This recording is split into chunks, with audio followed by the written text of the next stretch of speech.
ধারা 54 থেকে 59 তাদেরকে ওয়ারেন্ট ছাড়া অ্যারেস্ট করা যায়। পুলিশ যখন আপনাকে গ্রেপ্তার করতে আসে, তখন আপনি পুলিশকে কি বলেন? যে আপনি কোন ক্ষমতা বলে আমাকে গ্রেপ্তার করতেছেন, ওয়ারেন্টের কপি আমাকে দেখান। এটা আমরা পুলিশকে বলে থাকি। ইভেন আমরা যারা ল স্টুডেন্ট, তারাও কিন্তু পুলিশের ওপর এভাবে ঘাটতামি করে থাকি। কিন্তু দেখেন, পুলিশ কিন্তু বৈধভাবে আপনাকে অ্যারেস্ট করার জন্য আছে। ধারা 54-তে পুলিশকে সেই ক্ষমতা দেওয়া হয়েছে। ধারা 55-তে পুলিশকে সেই ক্ষমতা দেওয়া হয়েছে। ধারা 57 এবং 59, এই চারটা ধারা আমি যাদেরকে দেখতে পাই আমরা, তাদেরকে হচ্ছে পুলিশ ওয়ারেন্ট ছাড়া অ্যারেস্ট করতে পারবে। 54 ধারায় 9 জন ব্যক্তি আছেন। 55 ধারাতে আছেন হচ্ছে যারা হচ্ছে স্বভাবগতভাবে দস্যু বা অভ্যাসগতভাবে দস্যু, তাদেরকে হচ্ছে পুলিশ ওয়ারেন্ট ছাড়া অ্যারেস্ট করতে পারে। ক্লিয়ার? ক্লিয়ার? দেখেন, যে আমরা আমরা আহ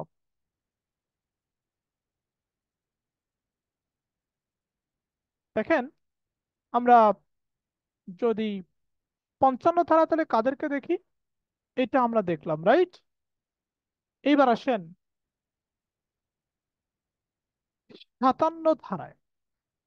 পুলিশ আপনার নাম পরিচয় জিজ্ঞেস করলো, আপনি বললেন না। পুলিশ আপনাকে অ্যারেস্ট করতে পারবে কোনো ধরনের ওয়ারেন্ট ছাড়াই। আপনি পুলিশের উপস্থিতিতে বা পুলিশের সামনে কোনো কোনো আমল অযোগ্য অপরাধ করলেন, সেই ক্ষেত্রে পুলিশ আপনাকে যখন জিজ্ঞাসাবাদ করলো, তখন আপনি তাকে সঠিক নাম পরিচয় বললেন না। পুলিশ আপনাকে কি করতে পারবে? ওয়ারেন্ট ছাড়া অ্যারেস্ট করতে পারবে। ক্লিয়ার? 59 ধারাতে দেখেন, পুলিশ কি করতে পারবে? একজন সাধারণ ব্যক্তিও একজন সাধারণ ব্যক্তিও কি করতে পারবে? একজন অপরাধীকে গ্রেপ্তার করতে পারবে। কিন্তু সেই অপরাধীকে গ্রেপ্তার স্যার, করা আমি কিচ্ছু শুনতে পারছি না। সে অপরাধীকে গ্রেপ্তার করার সত্যটা কি? সে অপরাধীকে গ্রেপ্তার করার সত্য হচ্ছে সে আমলযোগ্য এবং অজামিনযোগ্য অপরাধ করেছে কিনা। কেউ যদি আমলযোগ্য এবং অজামিনযোগ্য অপরাধ করে থাকে, তাহলে তাকে আপনি গ্রেপ্তার করে পুলিশের কাছে দিতে পারবেন। পুলিশ তখন তাকে ফর্মালি অ্যারেস্ট করবেন। সরকার অনেক সময় কিছু কিছু অপরাধীকে, কিছু কিছু ব্যক্তিকে অপরাধী হিসেবে প্রক্লেম করে, ঘোষণা করে। সেই অপরাধী বলে ঘোষিত ব্যক্তিকে পুলিশ, সরি, একজন সাধারণ ব্যক্তি অ্যারেস্ট করে পুলিশের কাছে দিতে পারবে। এটা সেকশন 59-এ স্পষ্ট করে বলেছে। ধারা 54-তে কারা আছে মুখস্থ করবেন, ধারা 55-তে কারা আছে মুখস্থ করবেন, ধারা 57-তে কারা আছে মুখস্থ করবেন, ধারা 59-এ কারা আছে মুখস্থ করবেন। প্রিলি এবং রিটেন উভয় পরীক্ষার জন্য গুরুত্বপূর্ণ। রিটেন কোশ্চেন কিভাবে আসতে পারে বা কিভাবে পড়বেন? রিটেন কোশ্চেন ধারা 54 থেকে 59 লিখেন। মিস্টার এক্স এর কাছে পুলিশ ঘর ভাঙ্গার সরঞ্জাম পেল। মিস্টার এক্স কে পুলিশ ওয়ারেন্ট ছাড়াই গ্রেপ্তার করলো। মিস্টার এক্স কে পুলিশ কি করলো? ওয়ারেন্ট ছাড়াই গ্রেপ্তার করলো। মিস্টার এক্স কে পুলিশ যে ওয়ারেন্ট ছাড়া গ্রেপ্তার করলো, এটার বৈধতা কি, এটার আইনগত ভিত্তি কি, তখন কি বলবেন? এটার আইনগত ভিত্তি হচ্ছে ধারা 54। ধারা 54-তে 9 জন ব্যক্তির মধ্যে একজন ব্যক্তি রয়েছেন যার কাছে ঘর ভাঙার সরঞ্জাম পাওয়া যাবে, হাউস ব্রেকিং ইকুইপমেন্ট পাওয়া যাবে। তাকে কি করা যাবে? তাকে হচ্ছে ওয়ারেন্ট ছাড়াই অ্যারেস্ট করা যাবে। তাহলে আমি যদি ধারা 54 ব্যক্তিদেরকে চিনি, আমার উত্তর করতে ঝামেলা হবে বলেন? ঝামেলা হবে না। আমি যদি ধারা 55 ব্যক্তিদেরকে চিনি, আমার কি উত্তর করতে নেটের প্রবলেম, ঝামেলা এটা হবে? তো বুঝতে পারিনি। আমার কিন্তু উত্তর করতে কোনো ঝামেলা হবে না। Please repeat. ক্লিয়ার বিষয়টা? ওকে। তাহলে ধারা 54 থেকে 59 পর্যন্ত আমি কোন কোন ব্যক্তিদেরকে গ্রেপ্তার করলাম, ওয়ারেন্ট ছাড়া পুলিশ হিসেবে এটাকে বলে দিল। আচ্ছা ভাই, আপনি একজন সাধারণ মানুষ, সাধারণ মানুষ হিসেবে আপনি গ্রেপ্তার করতে পারবেন? পারবেন। এটা কোথায় বলেছে? এটা সেকশন 59-এ বলেছে। কোথায় বলেছে? সেকশন 59-এ বলেছে। আমার প্রশ্ন হচ্ছে, সাধারণ মানুষ হিসেবে একজন অপরাধীকে গ্রেপ্তার করার সীমাবদ্ধতা আলোচনা করুন। গ্রেপ্তার করার সীমাবদ্ধতা আলোচনা করুন। গ্রেপ্তার করার সীমাবদ্ধতা হলো, যদি সেই ব্যক্তি কোনো আমলযোগ্য এবং অজামিনযোগ্য অপরাধ না করে, তাহলে কি সেই ব্যক্তিকে আপনি কি সাধারণ ব্যক্তি হিসেবে অ্যারেস্ট করতে পারবেন? পারবেন না। যদি সেই ব্যক্তিকে সরকার অপরাধী বলে ঘোষণা না করে, তাহলে কি তাকে ওয়ারেন্ট ছাড়া অ্যারেস্ট করতে পারবেন? পারবেন না। পড়াশোনাটা ঠিক এভাবে করতে হবে বাসায় বসে। ওকে, দেখেন, তাহলে 54 থেকে 59 পর্যন্ত কারা কারা আছে এটা মুখস্থ করে ফেলতে হবে। এমসিকিউ এবং লিখিত পরীক্ষার জন্য গুরুত্বপূর্ণ। ওয়ারেন্ট ছাড়া পুলিশ অ্যারেস্ট করলো,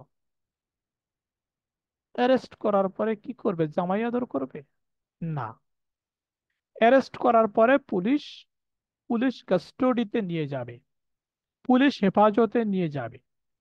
পুলিশ হেফাজতে নিয়ে যাওয়ার পরে কতক্ষণ পর্যন্ত তাকে আটক করে রাখতে পারবে? এটা ধারা 61-তে বলেছে। কতক্ষণ পর্যন্ত আটক করে রাখতে পারবে? সেখানে বলছে 1 সেকেন্ডও আটক করে রাখতে পারবে না। 1 সেকেন্ডও আটক করে রাখতে পারবে না। অর্থাৎ উইদাউট আননেসেসারি ডিলে, মানে অপ্রয়োজনীয় যে বিলম্ব আছে, এই অপ্রয়োজনীয় বিলম্ব ঘটানো যাবে না। অনাবশ্যক বিলম্ব ছাড়া, অর্থাৎ যত দ্রুত সম্ভব পুলিশ গ্রেপ্তারকৃত ব্যক্তিকে আদালতের কাছে প্রেরণ করবে,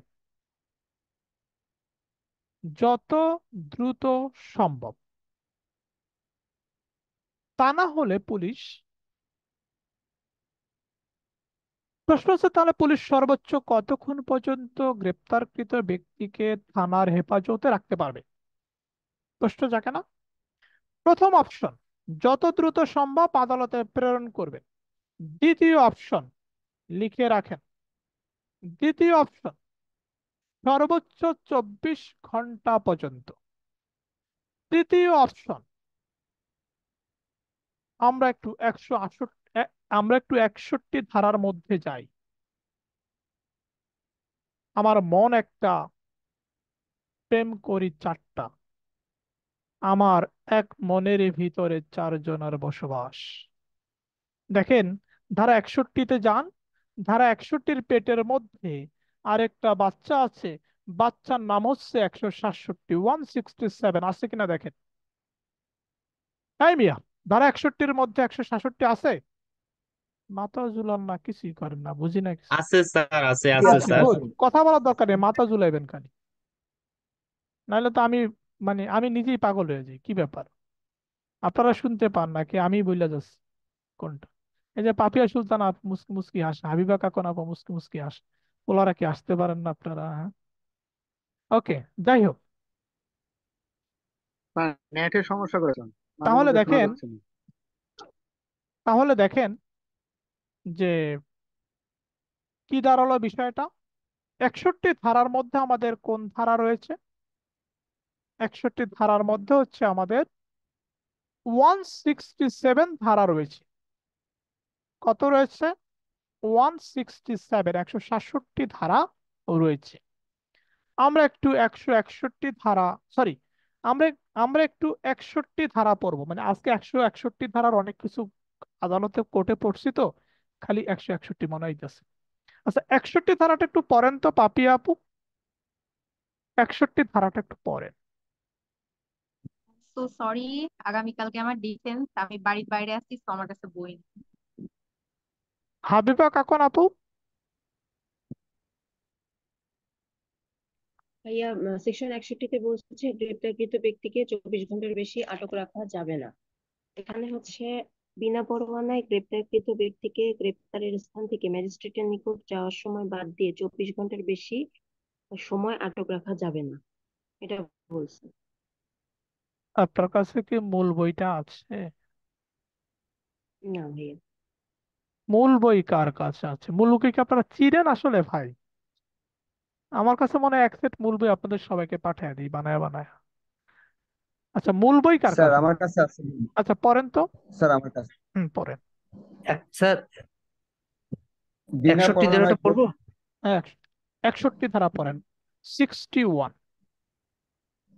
গ্রেপ্তারকৃত ব্যক্তিকে 24 ঘন্টার বেশি সময় আটক রাখা যাবে না। বিনা ওয়ারেন্টে গ্রেপ্তারকৃত কোনো ব্যক্তি, কোনো পুলিশ অফিসার সামগ্রিক পরিস্থিতি বিবেচনায় যুক্তিসঙ্গত সময় অপেক্ষা অধিক সময় জিম্মায় আটক রাখবেন না। এবং মূল বই, মূল ধারা বই, একশো মূল বই, সাতষট্টি মূল বই, মূল বই। জি জি, আমি মূল বই গাইড বই স্যার, পড়তে মূল বলি বই। নাই, এটা মূল বই না। মূল বই বলেন। আমি কিছু বলবো। কথা। স্যার এটা তো মূল বই। হ্যাঁ। আ- আমি মূল বই থেকে বলবো। জি। এই পাইছি মনে হয়। ধারা 61, গ্রেপ্তারকৃত কোনো ব্যক্তিকে 24 ঘন্টার বেশি আটকে রাখা যাবে না। পুলিশ অফিসার বিনা ওয়ারেন্টে গ্রেপ্তারকৃত কোনো ব্যক্তিকে সামগ্রিক পরিস্থিতি বিবেচনায় যুক্তিসঙ্গত সময় অপেক্ষা অধিককাল আটক রাখবেন না। এবং 167 ধারা অনুসারে ম্যাজিস্ট্রেটের বিশেষ আদেশ না থাকলে এরূপ আটকের সময় গ্রেপ্তারের স্থান হতে ম্যাজিস্ট্রেটের আদালতে যাওয়া সময় বাদ দিয়ে 24 ঘন্টার বেশি হবে না। আচ্ছা, যাই হোক, হ্যাঁ। ওকে, যাই হোক। তাহলে আমার হ্যালো। আইন কি বলতেছে? আইন বলতেছে 61 স্পষ্ট করে বলতেছে, আমরা যাদেরকে ওয়ারেন্ট ছাড়া অ্যারেস্ট করলাম, আমরা যাদেরকে ওয়ারেন্ট ছাড়া অ্যারেস্ট করলাম, আমরা কারা? পুলিশ। তাদেরকে আমরা, প্রথম শর্ত হচ্ছে যত দ্রুত সম্ভব, অনাবশ্যক বিলম্ব ছাড়া তাদেরকে কোর্টে পাঠাতে হবে। দ্বিতীয় অপশন হচ্ছে সর্বোচ্চ 24 ঘন্টা পর্যন্ত পুলিশ হেফাজতে রাখা যাবে।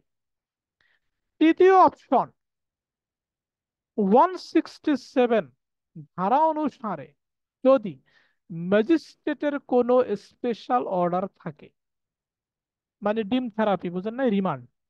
ম্যাজিস্ট্রেট যদি বলে এই আসামি জিজ্ঞাসাবাদের জন্য পুলিশ হেফাজতে 2 দিন বা 3 দিন পর্যন্ত বা 10 দিন পর্যন্ত পুলিশ হেফাজতে থাকবেন, তাহলে এটা হয়ে যাবে 167-এর 2 ধারা অনুসারে স্পেশাল অর্ডার। তাহলে দেখেন তিনটা সময়: অনাবশ্যক বিলম্ব করা যাবে না, সর্বোচ্চ 24 ঘন্টা পর্যন্ত। 3 নাম্বার হচ্ছে যদি ম্যাজিস্ট্রেটের বিশেষ আদেশ থাকে এবং সেই স্পেশাল অর্ডারে ম্যাজিস্ট্রেট যতক্ষণ সময়ের কথা বলবেন ততক্ষণ সময় পুলিশ ওই গ্রেপ্তারকৃত ব্যক্তিকে তার হেফাজতে রাখতে পারবে। ক্লিয়ার? আমরা একটু 24 ঘন্টা নিয়ে খেলাধুলা করব এবং ম্যাজিস্ট্রেটের বিশেষ আদেশ নিয়ে খেলাধুলা করব। ভাই, হঠাৎ করে পুলিশ আমাকে গ্রেপ্তার করলো, বিনা, এখন যা বলতেছি রিটেনে আসবে, আমি যখন রিটেন আসবো বলবো তখন ধরে নিবেন এটা প্রিলির জন্য গিলে ফেলতে হবে ওষুধ হিসেবে। মানে প্রিলির জন্য তখন সেটা ফরজ হয়ে যাবে। ক্লিয়ার? এই জন্য ওয়ারেন্ট ছাড়া পুলিশ গ্রেপ্তার করলো, গ্রেপ্তার করে পুলিশ হেফাজতে রাখলো। তাহলে এটা আসামির জন্য সুবিধা কি এবং অসুবিধাটা কি? এই 24 ঘন্টার সময় পুলিশ কি করবে? কোন একটা কাজ করতে হবে, রাইট? কোন একটা কাজ করতে হবে। এই 24 ঘন্টা পুলিশ প্রাথমিক তদন্ত করবে, জিজ্ঞাসাবাদ করবে, যেটাই হোক করবে, সত্যতা যাচাই করবে। দেখেন না, থানায়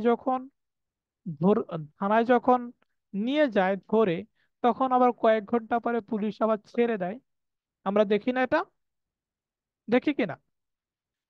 যখন কাউকে গ্রেপ্তার করে এবং পুলিশ হেফাজতে নিয়ে যায়, তখন তার উপরে মোটামুটি ভাবে একটা তদন্ত হয়।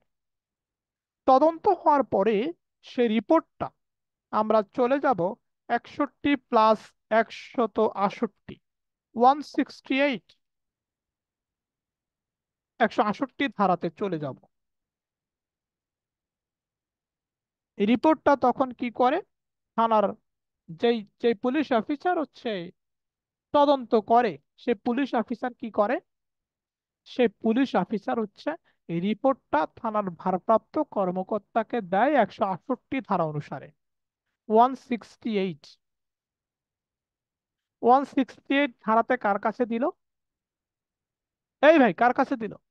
ওসির কাছে, থানার ভারপ্রাপ্ত কর্মকর্তার কাছে, officer in charge of a police station, তার কাছে দিল। রিপোর্টটা এখন কার কাছে আছে? ওসির কাছে আছে। ওসি তখন রিপোর্টটা পড়বেন, দেখবেন, বিশ্লেষণ করবেন। বিশ্লেষণ করে ওসির কাছে যদি মনে হয় যে এই আসামির বিরুদ্ধে যা যা পাওয়া গেছে সেইগুলো ম্যাজিস্ট্রেটের কাছে বিচারের জন্য প্রেরণ করার জন্য যথেষ্ট নয়, তখন ওসি মুচলেখা নিয়ে অথবা না নিয়ে, মানে তখন ওসি মুচলেখা নিয়ে, সেখানে জামিনদার থাকুক অথবা না থাকুক, দুই ভাবেই ওই আসামিকে রিলিজ করে দিতে পারে, মুক্তি দিতে পারে। কি দিতে পারে? মুক্তি দিতে পারে 169, 159 ধারা অনুসারে। উপরে হেডলাইন লিখেন, ধারা 61+168+169, 61+168+169। তাহলে কি হলো? পুলিশ হেফাজতে যতক্ষণ সময় কোনো আসামিকে গ্রেপ্তার করে রাখা হয়, ওই সময়টা পুলিশ তদন্ত করে। তদন্ত করে তদন্ত রিপোর্ট 168 ধারা অনুসারে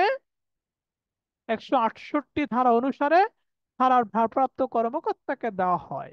থানার ভারপ্রাপ্ত কর্মকর্তা যদি দেখে যে এই গ্রেপ্তারকৃত আসামির বিরুদ্ধে যে সাক্ষ্য প্রমাণাদি পাওয়া গেছে সেগুলো অপর্যাপ্ত, ইনসাফিসিয়েন্ট, তখন 169 ধারা অনুসারে পুলিশ সেই আসামিকে থানা থেকে মুচলেখা নিয়ে মুক্তি দিয়ে দিবেন, রিলিজ করে দিবেন। আসামিকে মুক্তিদানের ক্ষমতা পুলিশেরও আছে, ধারা 169-এ। এবার আসেন, এবার আরেকটা হেডলাইন লিখেন, ধারা 61+, ধারা 168+170,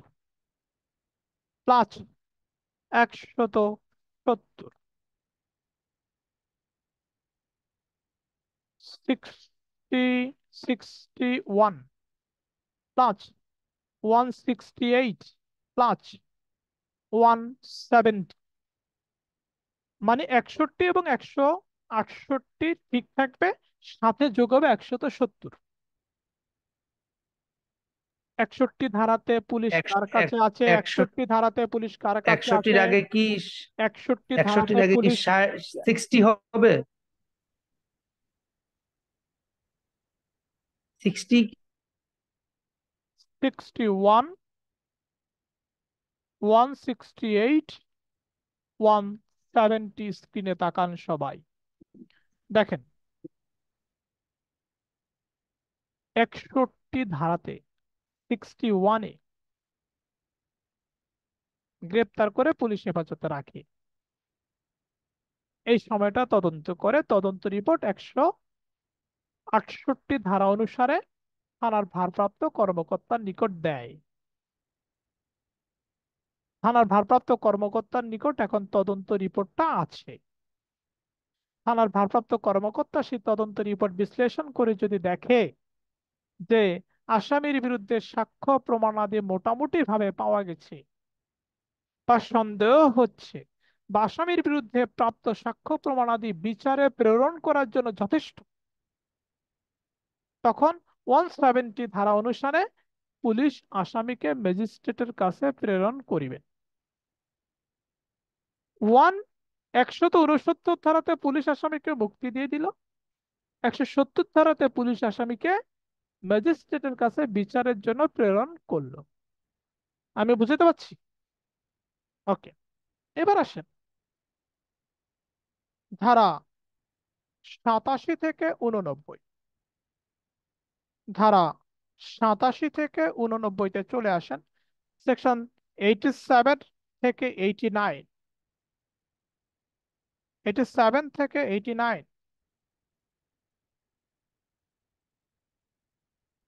87, 88, 89 বিশাল বিশাল ধারা, এত কিছু পড়ার দরকার নাই। আচ্ছা, মামলায় কি হয়? মামলায় কি হয় কেউ কি বলতে পারবেন? প্রথমত, একটা মামলা ফাইল হলো, ফাইলিং হলো, মানে মামলাটা আজকে শুরু হলো। সেকেন্ড, এরপরে আসামিকে সমন দেওয়া হবে। এরপরে আসামির সমনে যদি উপস্থিত না হয় তখন কি হবে? তখন আসামির সম্পত্তি ক্রোক করা হবে। কি করা হবে? মানে প্রথমত সমন দেওয়া হবে, ওয়ারেন্ট হবে। ওয়ারেন্টের পরেও যদি আসামি আদালতে না আসে তখন কি করা হবে? তখন তার সম্পত্তি ক্রোকের আদেশ দেওয়া হবে। তাতেও যদি কাজ না হয়, তাতেও যদি সে আদালতে না আসে, তখন পত্রিকায় বিজ্ঞাপন দেওয়া হয়। পত্রিকায় বিজ্ঞপ্তি আকারে বলা হয় এই আসামির বিরুদ্ধে মামলা আছে, এই আসামি যেন আদালতে এই তারিখের মধ্যে উপস্থিত হয়। ক্লিয়ার? এর পরেও যদি না আসে তখন বিচারের জন্য বিচারিক আদালতে এটা পাঠানো হয়। ক্লিয়ার? ওকে।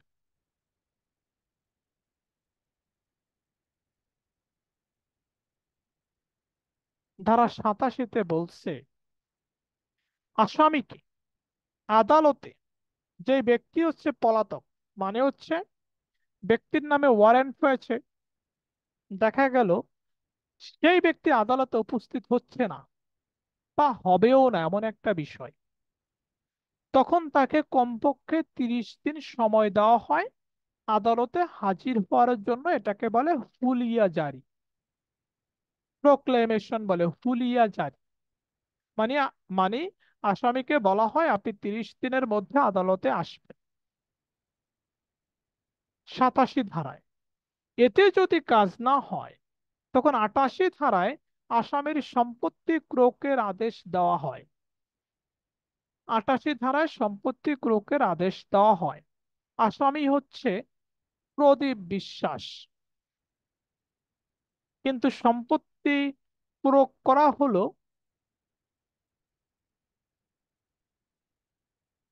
দেলোয়ার ভাইয়ের। আসামি হচ্ছে প্রদীপ প্রদীপ বিশ্বাস, কিন্তু সম্পত্তি ক্রোক করা হলো দেলোয়ার ভাইয়ের। তখন দেলোয়ার ভাই আদালতে একটা আবেদন করবেন 6 মাসের মধ্যে। আদালতে আবেদন করে বলবেন বিজ্ঞ আদালত, আসামি তো প্রদীপ বিশ্বাস, আপনি কেন আমার সম্পত্তি ক্রোক করেছেন? তার মানে যিনি আসামি তিনি ব্যতীত অন্য কারো সম্পত্তি যদি ক্রোক করা হয় তিনি 6 মাসের মধ্যে সে ক্রোক আদেশ বাতিলের আবেদন করবেন। এটা কোথায় বলছে? ধারা 88-র 6A-তে বলছে, 88-র 6 ক-তে বলছে। তাহলে যার সম্পত্তি ক্রোক করার কথা, মূল আসামির সম্পত্তি ক্রোক না করে অন্য আসামির সম্পত্তি, অন্য ব্যক্তির সম্পত্তি ক্রোক করলে সে কত মাসের মধ্যে আবেদন করবে? 6 মাসের মধ্যে আবেদন করবে। এটা কোথায় আছে? 88 ধারার 6 ক-তে আছে। দেখেন, 88 ধারাতে আসামির সম্পত্তি ক্রোকের আদেশ দেওয়া হয়, রাইট? আসামির সম্পত্তি যদি ক্রোকের আদেশ দেওয়া হয়, আসামি কি করবে? আসামি 2 বছরের মধ্যে আদালতে হাজির হয়ে আবেদন করবে, বিজ্ঞ আদালত, আমি তো এই 2 বছর পঙ্গু ছিলাম, আমি তো এই 2 বছর বিশাল রোগে আক্রান্ত ছিলাম। তখন সে তার অ্যাটাচড প্রপার্টি, প্রকৃত সম্পত্তি পুনরুদ্ধার করার জন্য, রেস্টোরেশন করার জন্য আবেদন করবে 2 বছরের মধ্যে। ধারা 89, আসামির প্রকৃত সম্পত্তি পুনরুদ্ধারের আবেদন করবে আসামি 2 বছরের মধ্যে। ধারা 89। ধারা 87-তে মনে রাখবেন কমপক্ষে 30 দিন সময় দিয়ে হুলিয়া জারি।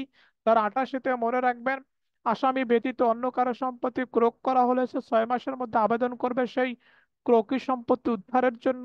আসামির সম্পত্তি ক্রোক করা হলে সে 2 বছরের মধ্যে আবেদন করবে ক্রোকি সম্পত্তি উদ্ধারের জন্য। ধারা হচ্ছে 89। আজকের মতো আমাদের পড়া শেষ। শুনবো বিগত 2 ক্লাসের প্রশ্ন।